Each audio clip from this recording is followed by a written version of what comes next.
Hi again, I'm back with another devlog.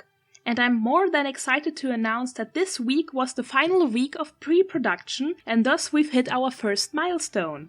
This week overall was pretty uneventful. I think that's why this week's update will be a little shorter than the previous two. And I mentioned that I went about this whole phase a little wrong, so one reason why not much happened in terms of actual game progress is that I was focused on getting everything around the game itself in order. Also, a minor success is that I felt a little bit better this week, so hey, another good thing that happened.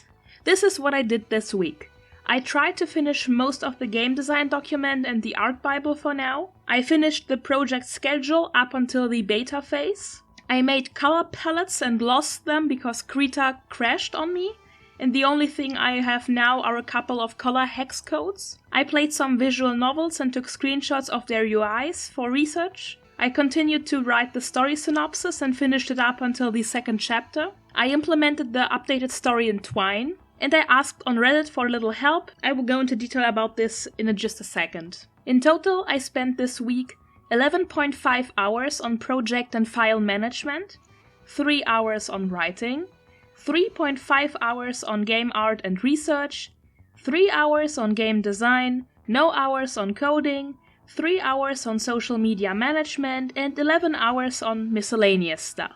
Okay, so about this week's tasks, I think I'll get the easiest thing out of the way first. Here are the UIs I researched. Like I said, I took screenshots, I made rough sketches of the simplified versions, so that I won't be distracted by cool graphics and instead have clean layouts in front of me. This, for example, is part of the art guide, because it's part of the process in making the user interface for Dead on Arrival. If you're interested, the games I played were Doki Doki Literature Club, Dream Daddy, Heaven Will Be Mine, Lady Killer in a Bind, Psychopath's Mandatory Happiness, and Valhalla. Next, because this is kind of a combination of both, the Twine prototype and the thing about Reddit. This is the current version, current as in Friday the 20th. I started implementing choices that affect the possible ending the player could get, but I'm not yet 100% sure how I want to handle this. And this is why I asked on Reddit what I should do. Because I did that in my first semester for my tabletop RPG game, and the people of the subreddit had great input, none of which I could use because of the tight deadline,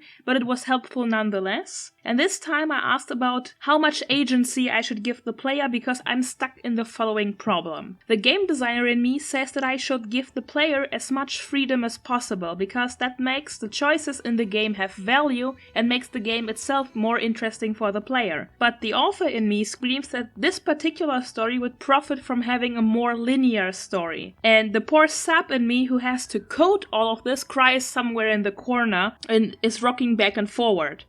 Anyways, the people on there had great advice. That's making me more work, but I'm not surprised because this is exactly what I anticipated on getting. And they suggested having as much freedom for the player as possible and having mini-games to make the game itself less tedious. So, something that I kind of see a little nervously is that someone recommended me using RenPy because it's supposedly very easy to learn and because it's specifically made for developing visual novels without a lot of coding skills. But in my pitch back in August, I explicitly stated that I wanted to stick to Unity because that's what I'm most familiar with, and there seems to be a plugin called Fungus which seems to do what I want, which is coding less. But next week I'm going to talk with my supervising professor about this, and if he thinks that I should try and use RenPy, I'm going to do that, of course. The reason why I'm stuck with this, if I had asked earlier about this, I would have had more time to get to know RenPy,